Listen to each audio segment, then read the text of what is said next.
sa ating mga discussion. So, ang importante is maklarify natin dito sa program namin ni Cathy na ang mga public issues ay makukuha ng mga audience na sa madaling salita ay ma-explain ng tama. Yes, ma-explain ng tama at sa lingwaheng nakasanayan ninyo. Kaya ang gusto natin dito, Cathy, di ba, yung para walang fake news. Honest discussion. Correct. Tsaka fact-based, di ba? Yes. Na kailangan may ebidensya. Yan eh. Yeah. Magsabi tayo ng opinion natin, meron tayong ebidensya, meron tayong video, di ba? And also, Attorney Gonzon, pagkakataon rin ito ng ibang mga tao dyan na nagkakaroon ng mga issues like ng paninira, ng maling informasyon, na bigyan kayo ng pagkakataon na ma-explain ninyo yung inyong side.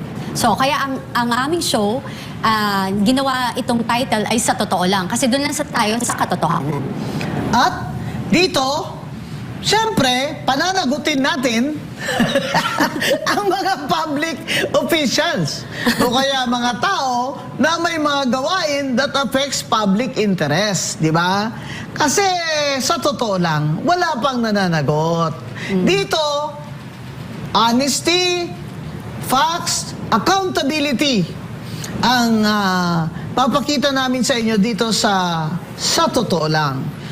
Para naman madali, di ba, Cathy, maintindihan nila yung mga mga complex na ba, na mga lisalimuot na mga issue, mga economy. Hirap kaya maintindihan bakit yung deficit ng gobyerno, for example, ay nakakonektado yung issue na yun sa oil price hike ngayon. Di Yes. ba?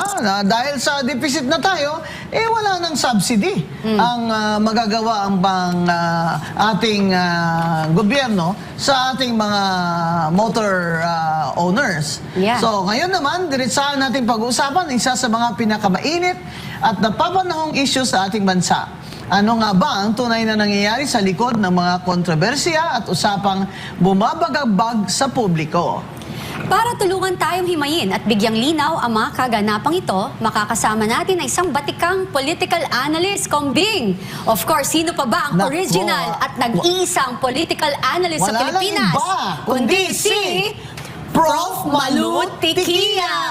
Welcome! Welcome, Malu! Congratulations sa inyong dalawa sa bago niyong programa. Sa totoo lang, napakahirap niyo sa totoo lang at sana magampanan niyo ang inyong bawat role dito sa show na ito. Binabati ko po, of course, si Bardagulan Queen, si Attorney Bing Guanzon at si Miss Cathy Binag dito sa effort na ito at ang SMNI. Breakthrough ho ito sa usapin sa media dahil inalagyan ho natin ng qualifier. Lahat ng statement na ating bibigkasin dito ay sa totoo lang. Yes. So congratulations sa inyong dalawa at sa SMNI at salamat sa pag-anyaya nyo sa akin bilang una nyong guest. Hindi ko alam kung Favorite tama ka ako, namin. no? Di ba? So, salamat po, salamat. Prof. Malu, etong mainit ngayon na usapan yung pagpunta ni Bongbong Marcos sa UN. Siyempre, sa konteksto na ay crisis ngayon, di ba? Dahil sa oil price hike, dahil sa mga OFWs na nasa stranded, na sabi may repatriation, pero nakita kong isang nagsabi doon sa Facebook niya na wala naman daw silang repatriation, sarili nilang pera ginamit nila pa uwi. Ano po naman ang reaction niyo doon sa visit at sa speech ni BBM sa UN Commission on Women? Alam mo, Attorney Guanzon, sa totoo lang, unang-una, pag mayroong krisis, ang leader kailangan nasa bahay. Yan. Kailangan inaasikaso ang mga problema dito. Pangalawa, alam mo, ikaw, expert ka sa women's advocacy, no? Sa women's rights. Ako'y nababahala na isang tao na hindi kilala sa advokasya ng kababaihan ay siyang nag-deliver ng isang speech before the UN group, no? At dito makikita natin siya na nagsasalita tungkol sa role ng kababaihan, ang kahalagahan ng kababaihan, at ang bumubuklod sa kababaihan pagdating sa development. Yes, tsaka Pero- 30 years ago, pato binuo yung Oo, di mga ba? sa Beijing Conference. Oo, at dito, 51 years ago, no 1972, tinayo yung UN Yes. Women's Day, no? Yung International Women's Day, March 8. Hindi ko alam kung napolitika ang UN system at napasok siya. Pangalawa, na napakahalaga sa akin, Miss Binag, yung sandali lang, meron tayong krisis, hindi mo nga nakukuha yung mga Pilipino. Samantalang ang Singapore at Spain, nakapagpadala na ng eroplano. Siya naka-private jet. Oo, di ba? May So, kasabay pa. kung susumahin mo yung expense, sa totoo lang, pwede ka magpadala ng eroplano dyan sa bansa, sa Middle East, para mo malipon yung mga Pilipino para out of harm's way. Pero nakita natin, di ba yung isang empleyado sinabi, sige, isumbong nyo kahit sinong sumbungan nyo, wala kaming pera. No, walang pinapadala yung Maynila, Oo, sabi niya. yun. Sa totoo lang rin yun, no? No. Nagsasabi yung government employee na yun, at ang balita ko sa Senado, sinabi ni Secretary Kakdak, naalis na. Tinanggal pa ang nagsabi na totoo. Oh, so makikita natin napakahirap yung adjustment ng gobyerno, at saka bago siya lumipad, Kati, nagkaroon sila ng party.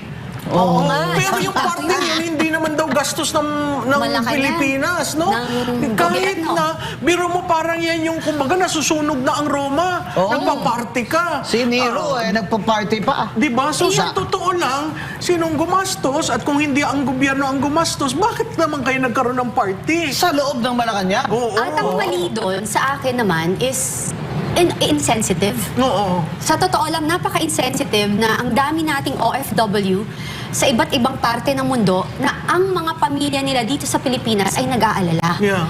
And you know, for you to do that, it's so insensitive. Alam mo, hindi ko i-blame yung mga umaten ng party because, you know, most of them naman, hindi naman political. But apparently, yung ating presidente, iba ata ang priority niya. Iba ang gusto niyang gawin. Alam mo yan. So, yun. Dapat, yung minsan tatanungin mo, ano ba yung mas importante? Yung kapakanan ng nakararami, na katulad ng mga OFW na nakikinabang ang ating bansa at nakakatulong sa ating ekonomiya? O yung mga hindi ko naman minamaliit yung event dyan sa UN and everything. But right now, we're in crisis. Even though sinasabi nila, wala pa naman dito sa atin ang gera, pero intayin pa ba natin dumating ang gera bago tayo maghanda? Oo, tama yun, no? Kasi kita mo naman ang pila sa mga gasolinahan. Hindi pa nagkikick in yung bagong presyo, pumipila na sila, hindi pa nagkikick in yung bagong presyo, may nag-advance na. Exactly. So, sa That's yung gusto totoo kong lang, tanungin yun eh. Di ba? Ano nangyari? DOE, bakit? Sabi nila may 55 daw show cause order. Ano yung mag-show cause order ngayong araw na ito na ang presyo ay pataas na. Samantalang yung small players daw ang nauna nung Biyernes. So ako, nanghihinayang ako dun sa effort na whole of government, no? At siyempre, pagtaas ng presyo ng gasolina, tataas ang presyo ng bilihin, wala pang price freeze ngayon sa basic commodities, di ba? So lahat ito, nai-involve ang Pilipinas, at kung hindi mo priority yung 60-day supply na lamang ng gasolina natin, may problema tayo, malaking problema. At Prof. Malu, kung walang organized government effort, ang next problem will be panic buying. That's right, that's right. Because that's what happened in Dubai, di ba? Oo. Kasi tayo, hindi nga tayo abutin dito ng missiles, pero sa fuel crisis lang, alam naman ng lahat na tataas lahat ng bilihin. At tataas, at pagtaas niya tataas ang forex. Pag tumaas ang forex, impact ka agad yan sa yung sinasabi mong deficit. Impact na rin dun sa utang natin, no? Nasa 17 trillion na. So, nababahala ako dahil yung may kaya nila. Oo. Pero yung wala, yung gahol sa buhay ay sa totoo lang. Talagang kung malalim ang iyong bulsa at may madudukot, sige. Pero kung wala, mag-aabang ka. Tsaka I think dapat bantayan ng DTI ngayon yung price increase sa Yes, mga yes. commodities natin kasi dapat tulungan pa nila yung ating kapwa Pilipino na mapagaan ang kabuhayan nila. Lalo na pag nagkaroon talaga ng panic buy. Babalikan ko yung sinabi mo, Kombing, kasi di ba may joke ka na nilabas na baka tamaan tayo ng missile. It's a joke.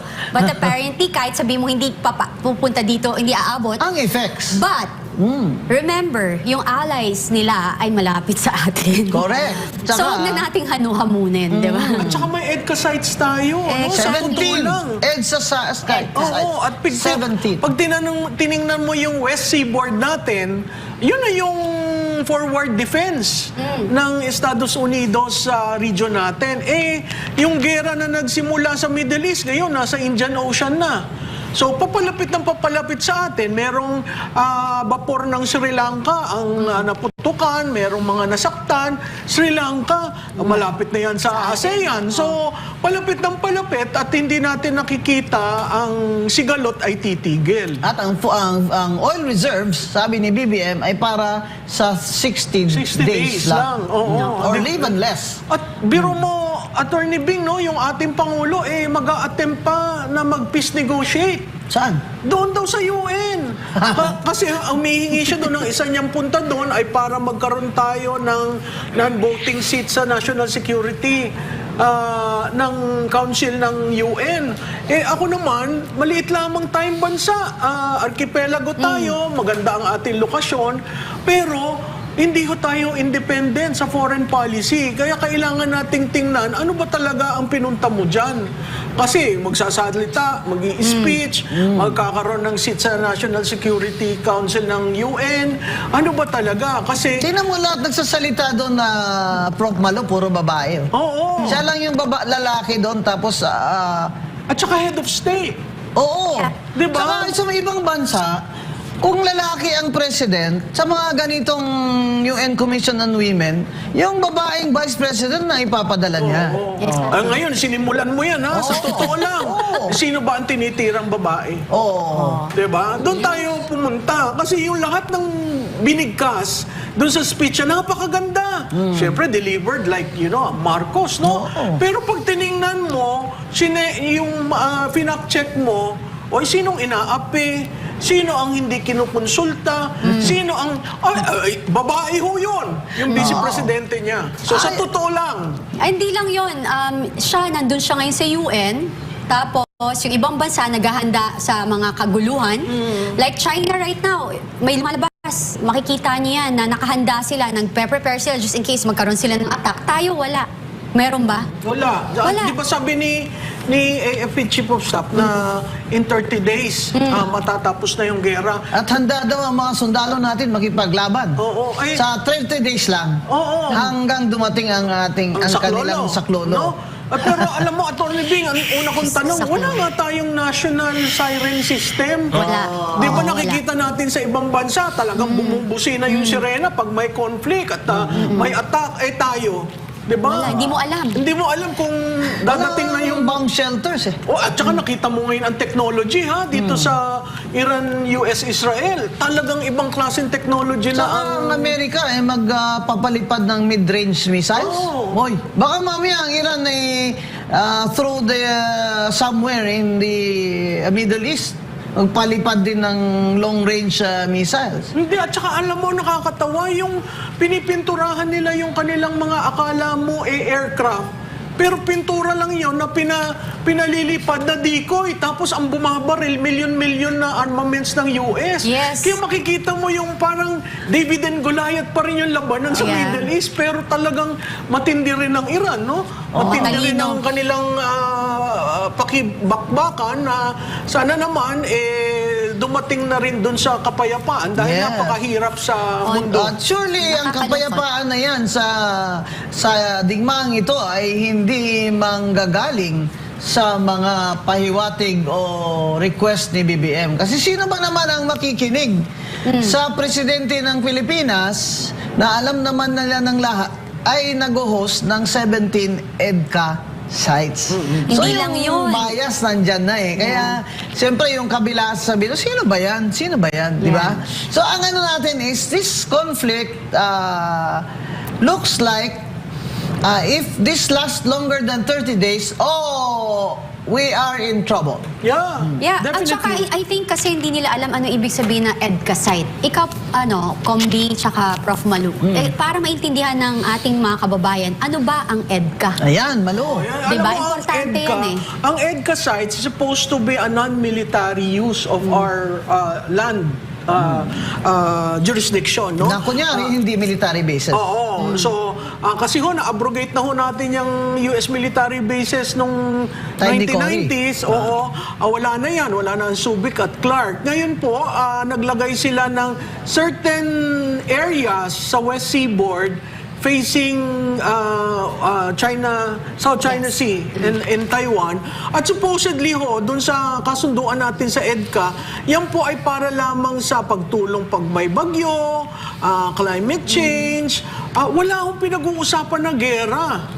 Ngayon, may nagawa na ba? Natulungan Wala. na ba Sa lahat tayo? ng bagyo, Yun eh. wala naman ang Estados Unidos. Usually, nahuhuli. O, pati yung kanilang annual balikatan. Yan, nakikita natin dyan. Yan po yung mga EDCA sites. natututunan ng US Army. Hindi ho ang Pilipinas. Kahit nga ho yung pagtetest ng protocol sa mga labanan sa Muslim nations, dito ho yung tinetest sa atin. Dito ang sa training South. grounds. So, ako nagtataka, tayo ba ay ayuda sa pag-alam ng mga Estados Unidos kung paano labanan? O parte tayo ng forward facility ng Estados Unidos sa ating region? And that will be interpreted by Iran and allies. Yes. Not by that's true. not by BBM. Yeah. Not by the US. Yung kalaban Si nila Iran. magsasabi kung yan ay isang sa forward what do you call Facility. this, which is a potential military risk for them, which will invite attack. Yes, Diba? Yun ang yes. worry, yun ang po ang worry At natin. nakita po natin ng Iran, pag nagpapasabog ng bomba, ang lilalandingan mga US facilities. Yes. So, yun yung delikado. Lalo Kaya na dyan. tinamaan yung Dubai. Oo. Kasi, di ba, it's really a pro-American Yeah. site. So, I think yung atake ng Iran is very strategic. Una, Holy Month. Yung sa Ramadan. Muslim, Ramadan. 'Di ba, meron silang paniniwala ang mga Muslim na kapag Ramadan at ikaw ay namatay at nagsasakripisyo ka para sa kapwa mo, ay ikaw dediretso sa langit. Alam mo 'yun. So, yun yung mga nakakatakot kasi ngayon sila umatake. No. Yung parang pinaghandaan nila na okay, we're doing this for our country, handa kaming mamatay para sa kapwa namin Iranian. So tapos ang nakakaano doon, parang kung nakikita mo, willing sila na inaatake nila yung mga bases ng Yes. US. Talagang willing sila, ano man mangyari ngayon, willing na kami kung anong kahidatnan. Yun yung nakakatakot kasi maraming mga bansa na nadadamay because of this situation. Kaya yung EDCA talagang, Problematic. let's be realistic Yeah. here. Sa totoo lang. Oo, hindi. At saka alam mo, ang maidagdag ko dyan, walang US congressional support itong pag-atake ni President Trump. Kaya malaking parte ng US population or stakeholders ang kine-question yung gera. Yes. Kine-question nila yung paggastos, kine-question nila na wala kang authority galing sa US Congress, at kine-question nila ang deployment. Di ba, malaking issue sa Amerika kasi the moment merong dinadalang bangkay ng isang sundalo pabalik sa Estados Unidos, Nagagalit ang mga tao. nagiging personal sa kanila. People should not die because of your war. So merong mga calls na dyan at mga rally sa US Congress na ang sinasabi, itigil ang gera. Samantala, the economic war is ongoing. Di ba? Kaya, hindi mo lang sasabihin na mas malakas ang US at Israel dyan sa armaments Di ba? Hindi, Walang kasi tayo, we are a poor country, we are aligned with the US, di ba? Pero yung oil reserves natin, hanggang dito lang, wala na, deficit naman tayo, ayaw naman lang ibaba yung excise tax. In the meantime, para ma-reduce lang ang price ng gasolina sa atin. In other words, ang magsasuffer sa digmaan na ito sa economic na mga consequences ay ang maliliit pobre na mga bansa kagaya natin. Oo. Exactly. At saka doon pumapasok yung halaga ng foreign policy. Kasi kung maliit kang bansa at sinusundan mo lamang ang isang bansa katulad ng Estados Unidos, pag sinara ang Strait of Hormuz, Sinara na nga. China na lang nakakadaan. Kanino ka dyan? Saan ka So, pupunta? kung wala kang relasyon sa China, kung wala kang relasyon sa Russia, Saka ito yung hindi mga- rin makabili si BBM ng oil sa China. Oo, Hindi di siya ba? pagbibentahan. Kahit sa Russia. So tayo,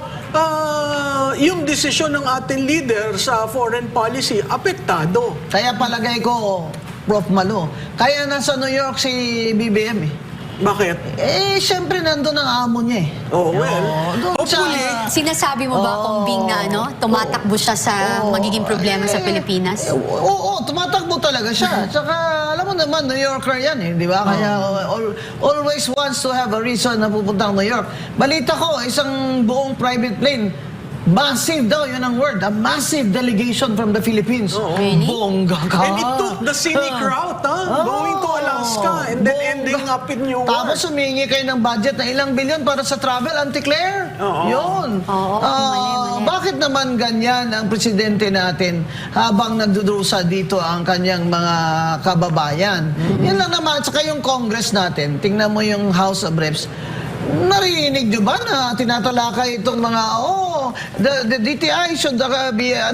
ready for this or Price that. Let's watch, the Economics Committee should summon the heads of these agencies to tell us how are they preparing our country for this the consequences of this war. Yeah.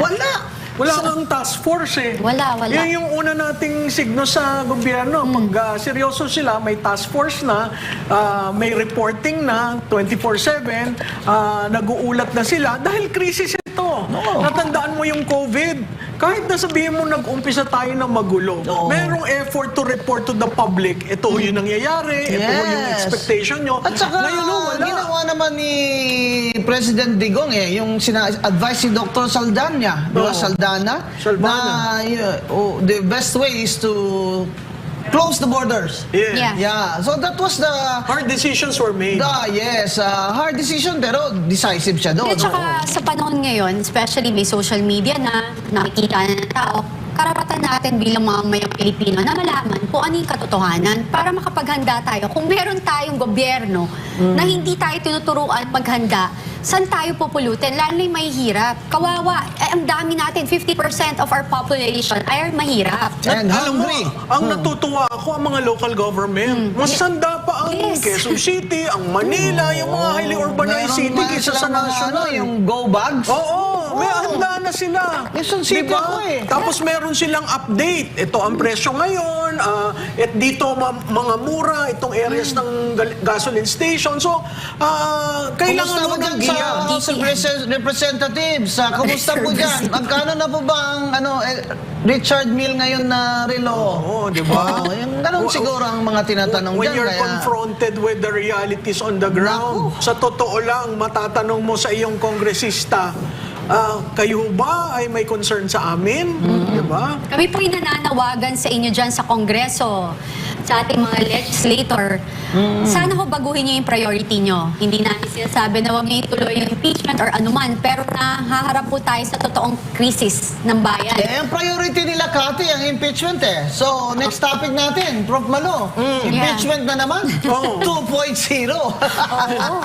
Talaga naman hindi pa nadadala itong mga ito. Pero, tingnan natin, palagay mo, Prof. Malo, ang recent na update sa atin is nagbumoto ng Committee on Justice na sufficient na in form and substance ang impeachment complaints against Vice President Sara Duterte at ang mga grounds nila, allegations ay na naman, confidential funds na naman, betrayal of public trust, culpable violation of the pero ito mga general Yeah. So, pero anong sa tingin mo, Prof. Malu?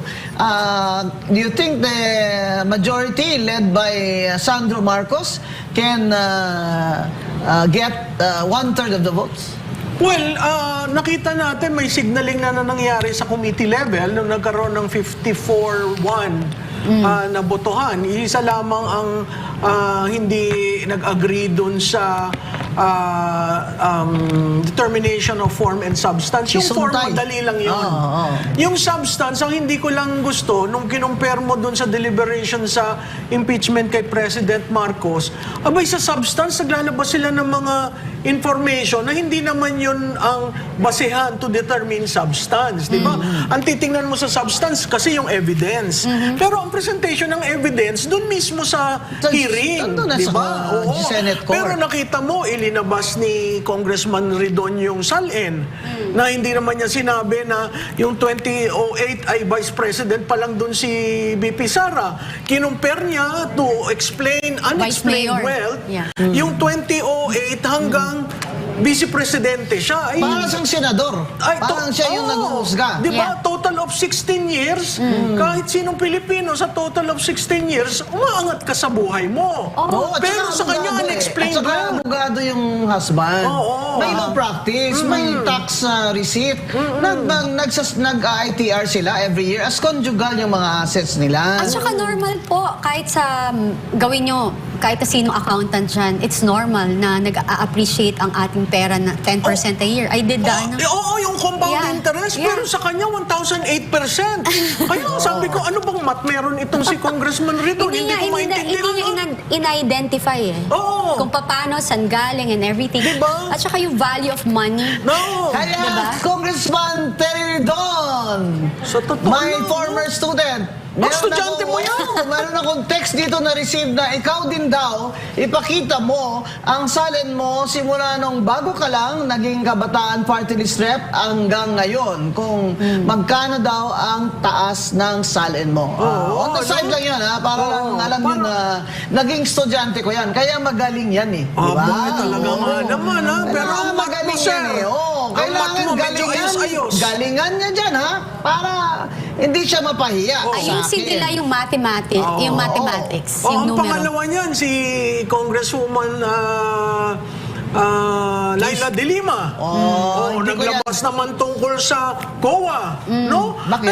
COA commissioner ba yun? Ayun nga. Hindi mo pa naman, you will not go into the merits of the evidence. It's just looking at the substance. So yung kay BBM, walang substance, sabi nila. Dismissed agad. Oo. Itong kay Sara, may substance, kaya butuan natin. Oo. Magre-react ako dyan. Diba? Magre-react ako, Oo. pwedeng mag-react. Oo. Kasi I'm part of the impeachment para kay BBM, remember? Oo. I'm part of that group Na hindi tinanggap? na hindi tinanggap. Okay. I just wanted you guys to know na sobrang grabe, daming ebidensya dun. Kaya nila ayaw tanggapin. Di ba, Miss Binag, yung kay President Marcos, yung unang impeachment, ang attachment, puros news article clippings. Yes. Yung pangalawa, dun lang sa BBM parametric formula, yung author nun, nawawala na, si Yusek Cabral. So, ibig mong sabihin, mas matindi pa yung evidence ninyo doon sa third impeachment? Yes, kasi una, andun nga. Baka kaya hindi tinanggap, sa totoo lang. Kaya nga nung pinapaiwanan kami ng kopya, hindi kami pumayag. Hindi kami pumayag. Ba't kami mag-iiwan kung hindi mo tatanggapin? Yeah. Unless i-receive mo, di ba? Hindi kami tanga. Ngayon, babasahin nyo para malaman nyo kung ano yung pa-file namin. Which is, obviously, alam din naman namin hindi nila tatanggapin. So, Kasi alam nila na solid yon. Una, okay, bigyan ko kayo ng tip, ng konti.